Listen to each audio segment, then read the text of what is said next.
Johan and many of you who decided that I could come and share with you at this important conference with a very good reflection with you in preparation for us coming to this conference.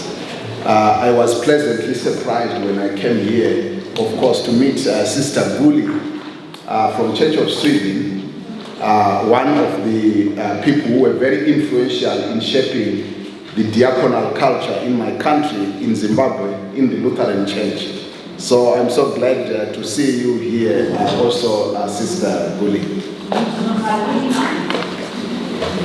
I was asked to come and speak on your theme of hope in a fragile world. I decided not to use a PowerPoint presentation. One friend of mine once told me that sometimes PowerPoints are only power without point. So sometimes we can try to speak without them at the back, and I hope it will still be clear. The theme of this conference, which is based on Jeremiah 29, which reads, "For I know the plans I have for you, declares the Lord, plans to prosper you and not to harm you, plans to give you hope and a future." This text raises a question of how diaconia or service of the church can align itself with God's plan to protect, to prosper, to give hope and a future for all people in the world. How can ecumenical diaconia be a source of hope in a world characterized by fragility?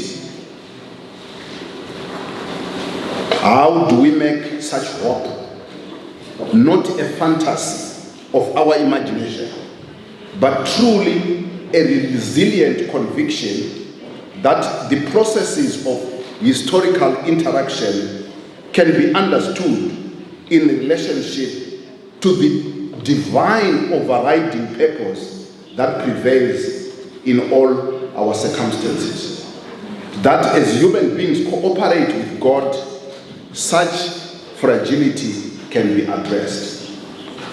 How do we speak about this buoyance of hope with seriousness and in the face of all the challenges and the despair we see in the world? But the first question we must ask ourselves, is the world fragile? It depends on the criteria we use. But what we can see from different life forms, we are living at a time of serious fragility. If one reads a report by the Organization of Economic Cooperation for Development, OECD, they define fragility as a combination of exposure to risk and insufficient coping capacities. Of course, they talk about how states and systems and communities in the world suffer such fragility.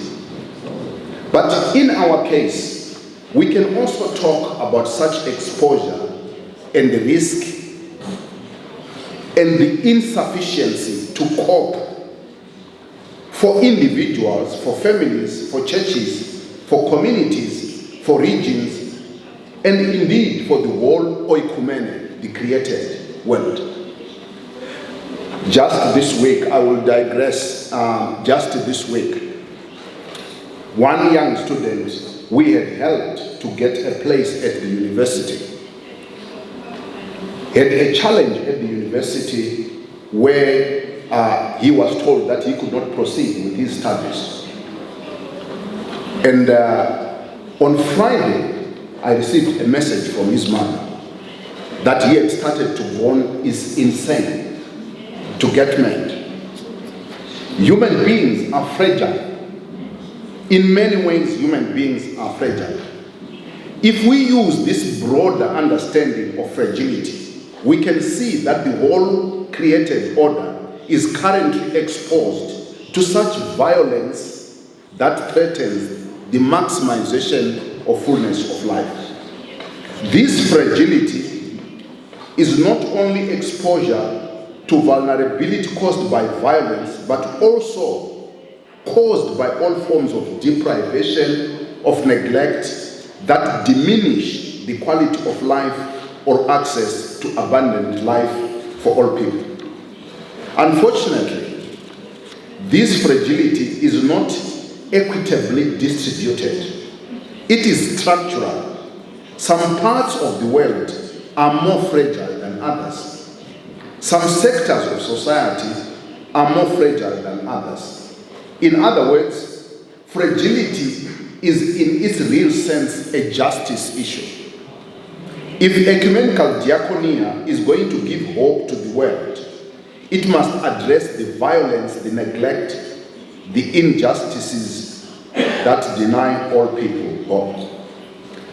We can see that this fragility is manifest in many forms, but let's just for a short time look at how it is manifesting at economic, social governance and environmental level before we can say how do our theological resources help us to attend to this fragility. Economic fragility is currently experienced in the harshest way in many parts of the world, where local economies are not able to sustain the needs of the growing local populations. In many parts of the world, especially in the economies of Africa and some parts of Latin America and Asia, they offer very little or no hope, especially for the young people. This is characterized by food, self-insufficiency, dependence on aid, lack of access to education, health, and other basic services. In these parts of the world, this economic fragility is an injustice and violence because mainly it is caused. Those who suffer in these conditions is not because that they are not able to help themselves, but because they are not getting the equal share of the resources in these spaces. If one takes a country like the Democratic Republic of Congo, for example, one can see that people there are not poor because the nation is poor, but because many external powers collude with local actors to destabilize the country so that they can siphon the country's natural resources. The reason why there is really no interest in lasting peace in the DRC is because this may disturb many who are benefiting from this chaos at the expense of local suffering people. The reason why the people in Niger are energy poor is not because there is not enough natural resources in that country. Uranium from Niger is used for French weapons and nuclear power plants. As Peters recently said, Africa's dependence on food imports has come about because the United States and Europe have been dumping cheap grain on the African market for hundreds of years or so. He proposes that the need to get rid of our overproduction in the United States and in Europe will ensure higher prices for farmers. Back home, this presents farmers in Africa an unfair competition. African agriculture has no chance in the markets where the United States and Europe dump food, such as we have seen in recent years, where countries like the Netherlands, for example, dumps milk in the African region. In this view, economic fragility is a system of violent relations in which one part of the world has a parasitic relationship with the other. Of course, such violent relationship is not only between countries or regions, but also within countries, where there is widening wealth gap and in many times causing social unrest. In many rich countries, the rich have always a way to get exempted from paying equal share of taxes, and the poor carry the heavier burden.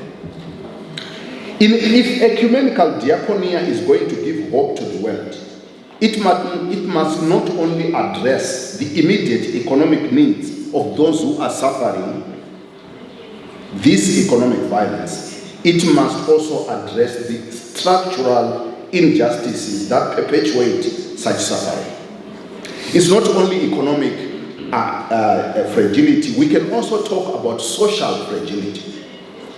Today, social fragility is so deeply experienced, where social polarization on the basis of different forms of identity politics create service disparities in such areas as health and education. We saw that during COVID-19, unequal access to health care exacerbated social fragility, especially in this situation of health crisis. The same can be also said. I want to move to environmental, to governance fragility for our translator, because one of our biggest challenges today is governance fragility. Even in countries that used to pride themselves as champions of democracy, we can see that there are many signs of strains. Citizens can no longer meaningfully participate in democratic processes because they don't see the relationship of their participation and the improvement of their lives. Many choose not to participate. In the last few years, we have seen many successive coups in western part of the countries. Russia's invasion of Ukraine comes as part of a series of unilateral decisions by strong countries to invade and attack weaker ones. As a result, there is a rise in militarism as countries realize that it is not international rule of law that defines human relations, but the one who has military strength can protect themselves. In many countries, there is shrinking space for civil society, which means that more and more governments are not accountable. This is creating so much fragility and deny people hope and security. And we have seen as a result, many people run away from countries where they feel depressed. And in the last few years, we have seen thousands and thousands of young people drowning in the Mediterranean Sea, trying to flee to Europe in search of better life. The last fragility I want us to think about before we come to our theological reflection is the environmental fragility. This is the greatest fragility that faces us today as climate, as evidenced by high rise of natural disasters, irregular rainfall patterns, extreme weather patterns, displacement of people, and poor coordination between and among nations. While many developed countries are busy working on the green transition by extracting the needed minerals from Africa, such mining is not benefiting local communities. In many cases, the environmental destruction left in these countries creates new challenges.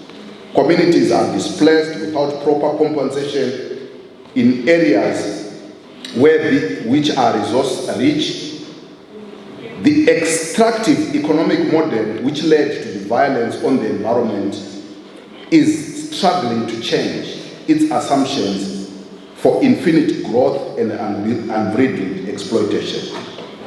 With its philosophical foundations of objectifying creation, this economic model is creating vulnerability and fragility, not only for the present generations, but also for future generations.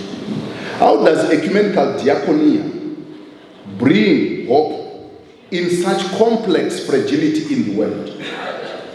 Fragility that is experienced at local level, but also at international level. I propose that we think about this as a theological task above everything else. Theological, institutional, but also practical. First, I want us to think about the theology of caring communities, how we can promote a theology of caring communities in order for the church to effectively respond to current fragility. It must recover the theology of care, which is the basis for diaconia. The church's response to fragility must be informed by diaconia as an integral dimension of the church's nature and mission. We know that in many churches, for our translator, I will speak outside the script. For many churches, they see diaconia as a side dish for its main task. For many churches, you do diaconia when you have extra time. Otherwise, what you are busy doing is to prepare people to go to heaven. You have nothing to do with their life here on earth. But we need to recover a theology. We need to recover a theology that sees diaconia as the integral dimension to the identity of the church. Recovering this theology of caring communities begins from rereading the Bible and our theological traditions from the perspective of compassion and caring ministry of Jesus and the church after him. Such a theological and biblical orientation will ground the diaconal interventions of the church. Let's just give a cursory reading of some of these texts to understand the ethos of diaconia from this. We read in Mark chapter 10, verse 45, that the Son of Man came not to be saved, but to serve. This service-oriented ministry was in a way a critique of the status-oriented self-understanding of religious life. This idea of diaconia as humble service is demonstrated in people like Martha preparing a meal for Jesus, as we read in Luke chapter 10, verse 40. In a context of honor and shame, Jesus' assumption of the role of a slave or a servant would have created uneasiness among his disciples, as can be seen from the episode in the washing of the feet. You know, if you imagine, I'm off text again. If you imagine many people growing in first century Palestine, they could see soldiers who represented the Roman Empire controlling order, and the authorities associated to the Roman Empire being given recognition. In the temple, religious leaders being given honor and respect. In this society, everyone aspires to be recognized. Yet, Jesus comes and says the true identity, true honor is not in this recognition. True honor is in service. This was revolutionary. If we start to think in this way, the one element that could revolutionize the world that is fragile today is diaconia. Is when service is put again at the center of the existence of the church. Not when it is viewed as a way in which people acquire personal prestige. Reclaiming the theology of compassion and humble service is the right starting point for the church's intervention in a fragile world. This caring and compassionate aspect of the church's theological self-understanding is not only theoretical, it is practical. So we read in Matthew 25, verse 35 to 36, that Jesus speaks about the basis of the final judgment when he says, "For I was hungry and you gave me something to eat. I was thirsty and you gave me something to drink. I was a stranger and you invited me. I needed clothes and you clothed me. I was sick and you looked after me. I was in prison and you came to visit me. This underscores the importance of caring for those in need to the point that it was understood as the criteria for the final judgment in the early church. Further, this theology of care and compassion will also address the present need that attends to structural conditions that cause pain. In Acts chapter 2, verse 44 to 45, we read that all believers were together and had everything in common. They sold property and possessions to give those who were in need. In first century Palestine was divided between the haves and the have-nots. The peasants who worked in the land were the vast majority of the population, but taxation policies, including tithes, taxes, tributes, and many tolls, coupled with land grabbing by the elite classes, made the system inherently unjust and threw many people into debt. Many people subsequently lost their ancestral land, and without this land, the basic means of production, one would then give themselves over into day labor and slavery. The church at Pentecost was born at the heart of such deep economic crisis and fragility. From the account of Acts, while the church addressed the humanitarian needs of those who were in need, including organizing a functioning system of equitable distribution, they also started to address the disparities of land and property ownership. Some sold their land to redistribute their wealth. Theology of diaconia that seeks to give hope to a fragile world must orient itself not only to bandaging the wounds, but to stop the injuries. Today, churches are struggling with ethical differences that can easily affect their diaconal action to give hope to a fragile world.